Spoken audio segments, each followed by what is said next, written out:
BBC বাংলার অধিবেশন প্রবাহতে আপনাদের স্বাগত। আজ আপনাদের সাথে লন্ডন স্টুডিও থেকে আছি মানসী বড়ুয়া, আর ঢাকায় আমার সাথে থাকছেন আকবর হোসেন। জানিয়ে দিব এই মুহূর্তে গুরুত্বপূর্ণ সব আপডেট, আন্তর্জাতিক সংবাদ। প্রথমেই জানিয়ে দিব তৃতীয় বিশ্বযুদ্ধ শুরু হয়ে গেছে। এরপর থেকে যুদ্ধ চালিয়ে যাওয়ার পেছনে ইরানের গোপন রহস্য। আরো জানিয়ে দিব ইরানের হুমকিতেই কাঁপছে মধ্যপ্রাচ্য, আমেরিকার পরাজয় বরণের অপেক্ষা। এবং সর্বশেষ থাকছে শত শত মার্কিন সেনা হত ইরানের দাবিতে অস্বস্তিতে পেন্টাগন। এতক্ষণ শুনছিলেন সংবাদের শিরোনাম, এখন বিস্তারিত। তবে তার আগে অনুরোধ থাকবে এই ভিডিওটিতে একটি লাইক এবং কমেন্ট করে জানিয়ে দিন কোন জেলা থেকে বা কোথা থেকে আপনি আমাদের এই ভিডিওটি দেখছেন এবং শুনছেন। তৃতীয় বিশ্বযুদ্ধ শুরু হয়ে গেছে। 20 শতকের সেই চেনা রণক্ষেত্র, ট্রেঞ্জি কিংবা বিশাল আকার পদাতিক বাহিনীর কুচকাওয়াজ নয়। 21 শতকের যুদ্ধ আজ আপনার ড্রয়িং রুমের এসিতে কিংবা রান্নাঘরে তেলের বোতলে হানা দিচ্ছে। প্রশ্ন উঠছে, আমরা কি তবে অজান্তেই পা রেখেছি তৃতীয় বিশ্বযুদ্ধের দোরগোড়ায়, নাকি ইতিহাস তার খোলাসা পাল্টে একদম নতুন রূপে হাজির হয়েছে আমাদের সামনে? ইউক্রেন যে মাটিতে আজ 2 বছর বেশি সময় ধরে বারুদের গন্ধে ভারী, একে কি কেবল দুই দেশেরই লড়াই বলা চলে? যখন কিয়েভের হাতে থাকা পশ্চিমা অস্ত্র এবং ন্যাটোর গোয়েন্দা তথ্য সরাসরি ক্রেমলিনকে চ্যালেঞ্জ জানাচ্ছে, তখন এটি আর আঞ্চলিক সংঘাত নেই, এটি হয়ে দাঁড়িয়েছে পরশক্তিদের এক ভয়ঙ্কর প্রক্সিয়র বা পরোক্ষ যুদ্ধ। আগুন ছড়িয়েছে মধ্যপ্রাচ্য। 28 ফেব্রুয়ারি সেই রক্তক্ষয়ী রাতে পাল্টে দিয়েছে সমীকরণ। ইরান ও ইসরায়েলের পাল্টিয়ে ক্ষেপণাস্ত্র হামলা আর হরমুজ প্রণালীর অবরুদ্ধ জলপথ এখন বিশ্ব অর্থনীতির গলার কাটা। বিশ্বের 1/5 তেল সরবরাহ যেখানে হুমকির মুখে, সেখানে যুদ্ধ কি কেবল সীমান্তের, নাকি এটি বৈশ্বিক জ্বালানি ও অর্থনীতির নাভি দলের আঘাত? পুরো পৃথিবী আজ যেন দুই মেরুতে বিভক্ত। একদিকে যুক্তরাষ্ট্র, ব্রিটেন এবং ন্যাটোর সংহতি, অন্যদিকে রাশিয়া, চীন, ইরান আর উত্তর কোরিয়ার এক অদৃশ্য কিন্তু শক্তিশালী কৌশলগত অংশীদারিত্ব। এটি কোনো আনুষ্ঠানিক ঘোষণা নয়, কিন্তু পশ্চিমা আধিপত্যের বিরুদ্ধে গড়ে ওঠা এই নতুন ভূ রাজনৈতিক ব্লক মনে করিয়ে দিচ্ছে গত শতাব্দীর সেই ভয়াবহ বিশ্বযুদ্ধগুলোর কথা। এবারের যুদ্ধটা ভিন্ন, একেই বলা হচ্ছে হাইব্রিড হওয়ার, যেখানে লড়াই চলে ইন্টারনেটের কেবল লাইনে, স্যাটেলাইট হ্যাকিং আর সাইবার স্পেসে। কোনো ঘোষণা ছাড়াই অচল হয়ে দেওয়া হচ্ছে বিদ্যুৎ ব্যবস্থা কিংবা ব্যাংকিং নেটওয়ার্ক। কামান যখন স্তব্ধ থাকে, তখন কিবোর্ডের এক ক্লিকেই শুরু হয়ে যায় এক অদৃশ্য ধ্বংসযজ্ঞ। যুদ্ধের ময়দান থেকে মুদির দোকান থেকে শুরু করে সারের বস্তা পর্যন্ত বিস্তৃত হরমুজ প্রণালীতে জাহাজে থমকে যাওয়ায় তেলের দাম আকাশের চুম্বে, ইউক্রেনের শস্য খেতে পুড়ে যাওয়ায় বিশ্বের খাদ্যের নিরাপত্তা আজ বিপন্ন। সরাসরি বোমা না পড়লেও মূল্যস্ফীতির আগুনেই পুড়েছে সাধারণ মানুষ। যুদ্ধ চালিয়ে যাওয়ার পেছনে ইরানের গোপন রহস্য। 28 ফেব্রুয়ারি 2026 ইসরায়েল ও যুক্তরাষ্ট্রের যৌথ হামলায় ইরানের ধর্মীয় নেতা ও শীর্ষ সামরিক কর্মকর্তাদের হত্যার পর থেকে জ্বলছে পুরো মধ্যপ্রাচ্য। 13 দিনের হামলা পাল্টা হামলায় মধ্যপ্রাচ্য জুড়ে এখন যুদ্ধের উত্তাপ বাড়ছে, অনিশ্চয়তা। এখন সময় যখন যুদ্ধবিরতির আলোচনা জোরালো হচ্ছে, তখন ইরান বলছে যুদ্ধ কখন শেষ হবে সেই সিদ্ধান্ত নেবে তারাই। শুধু তাই নয়, এখন থেকে 1 টনের কম ওয়ারহেডের কোনো মিসাইল ছোড়া হবে না বলে কঠিন হুঁশিয়ারি দিয়েছে তেহরান। এখন প্রশ্ন হচ্ছে, কোন শক্তির বলে ইরান যুদ্ধ চালিয়ে যাওয়ার মতো এত সাহস পাচ্ছে? মধ্যপ্রাচ্যে চলমান উত্তেজনার মধ্যে ইরানের শীর্ষ নেতারা স্পষ্ট ভাষায় জানিয়ে দিয়েছেন, যুদ্ধবিরতির প্রশ্নে তেহরান এখনই নরম অবস্থানে যাচ্ছে না। ইরানের পার্লামেন্ট স্পিকার মোহাম্মদ বাগের কালিবাব যুদ্ধবিরতির সম্ভাবনা নাকচ করে বলেছেন, ইসরায়েল প্রায় যুদ্ধ আলোচনা, যুদ্ধবিরতি, পুনরায় যুদ্ধ, এই চক্র ব্যবহার করে পুরো অঞ্চল নিয়ন্ত্রণের চেষ্টা করছে। তার দাবি, ইরান এবার সেই চক্র ভেঙে শক্তি প্রদর্শনের মাধ্যমে শত্রুকে থামাতে এবং দীর্ঘমেয়াদী নিরাপত্তা নিশ্চিত করতে চায়।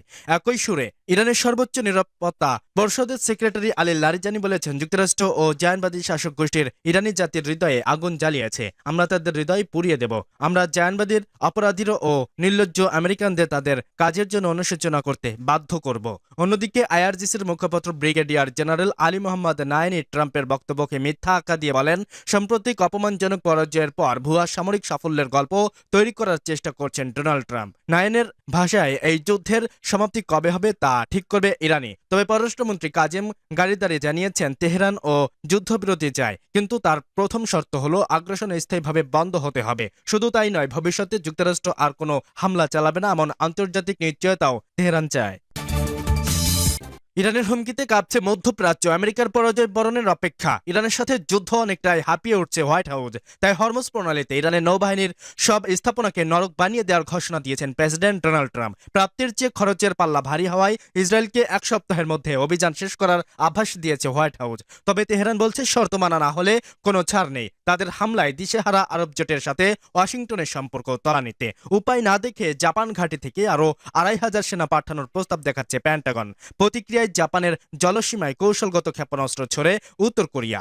ক্ষেপণাস্ত্র আর ড্রোনের আঘাতে কাঁপছে মধ্যপ্রাচ্য। 28 ফেব্রুয়ারি থেকে শুরু হওয়া এই যুদ্ধে ইরানের নিহত সংখ্যা 1400 ছাড়িয়েছে। শনিবার ইসলাম প্রদেশের ড্রোন হামলায় প্রাণ হারিয়েছে 6 মাসেরও এক শিশুসহ 6 জন। তেহরান দাবি করেছে তাদের 43,000 স্থাপনা ক্ষতিগ্রস্ত হয়েছে। ইসরায়েলের প্রতিরক্ষামন্ত্রী হুঙ্কার দিয়েছেন যুদ্ধ এখন চূড়ান্ত পর্যায়ে, তবে ভোরকে না গিয়ে তেল আবিব ও জেরুজালেমে লক্ষ্য করে ক্ষেপণাস্ত্র ছুড়ে যাচ্ছে ইরান। একই চিত্র সংযুক্ত আরব আমিরাত সহ আরব দেশগুলোতেও। গত এক সপ্তাহে হাজারো ড্রোন ও ক্ষেপণাস্ত্র ভূপাতিত করার দাবি দেশগুলোর। এর আগে সকালে ইরানের অর্থনীতির হৃৎপিণ্ড খর দ্বীপে আঘাত এনেছে মার্কিন বাহিনী। সেন্টকম জানিয়েছে সেখানে অন্তত 90টির সামরিক লক্ষ্যবস্তু ধ্বংস করা হয়েছে। ইরানের দাবি দ্বীপটি থেকে তেল রপ্তানি এখনও স্বাভাবিক রয়েছে। এদিকে রণক্ষেত্র পরিণত হয়েছে হরমুজ প্রণালী। বৈশ্বিক জ্বালানি তেল সরবরাহের গুরুত্বপূর্ণ একটি পথটি কার্যত বন্ধ হয়ে যাওয়ার বিপাকে পড়েছে কাতার ও ইরাকের মতো দেশগুলো। তবে ভারতের মতো বন্ধ দেশের কয়েকটি জাহাজকে বিশেষ অনুমতিতে পার হওয়ার সুযোগ দিচ্ছে তেহরান। আন্তর্জাতিক বিশ্লেষকরা বলছেন এই সংকটকালে মোস্তফা খামেনির নেতৃত্বে বড় পরীক্ষার মুখে, কারণ নির্বাসিত সাবেক শাহপুত্র রেজা পালেবেও ঘোষণা দিয়েছেন তিনি অন্তর্বর্তীকালীন দায়িত্ব নিতে প্রস্তুত। ওয়াশিংটন বলছে যুক্তরাষ্ট্র এই যুদ্ধের দীর্ঘমেয়াদী বিস্তার চায় না। খবর রয়টার্সকে ইসরায়েলের যুদ্ধবিরতির জন্য মাত্র এক সপ্তাহের সময়সীমা বেঁধে দিয়েছে হোয়াইট হাউস। শত শত মার্কিন সেনা হত ইরানের দাবিতে অস্বস্তিতে পেন্টাগন। যুদ্ধের দামামা আর হাহাকারে কাঁপছে মধ্যপ্রাচ্য।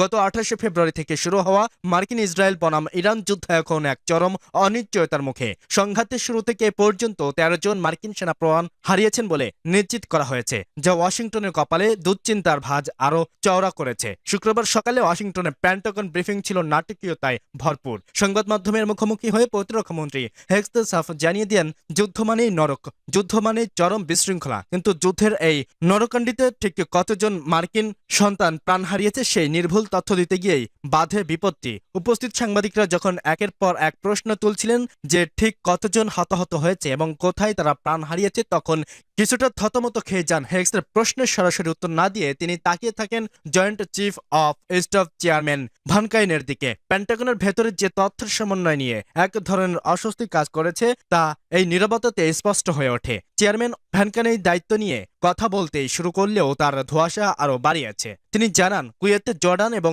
দক্ষিণ প্রান্তের বিভিন্ন জায়গাতে ড্রোন এবং ওয়ান ওয়ে অ্যাটাক স্ট্রাইকের শিকার হয়েছেন মার্কিন বাহিনী, তবে নির্দিষ্ট কোনো সংখ্যা তিনি উল্লেখ করেননি। কেবল এতটুকুই বলেছেন অনেকেই আবার কর্তব্যে ফিরে এসেছেন। পরিস্থিতি সামাল দিতে প্রতিরক্ষামন্ত্রী হেক্স পুনরায় যোগ দেন। তথ্যের সত্যতার দোহাই দিয়ে তিনি জানান পেন্টাগন এখনই নিহত বা আহত সেনাদের আলাদা কোনো তালিকা প্রকাশ করছে না। উল্টো তিনি দাবি করেন আহতদের মধ্যে 90% সুস্থ হয়ে কাজে ফিরছেন। কিন্তু এই পরিসংখ্যান সাধারণ মানুষের মনে স্বস্তির চেয়ে বিভ্রান্তি বেশি সৃষ্টি করেছে।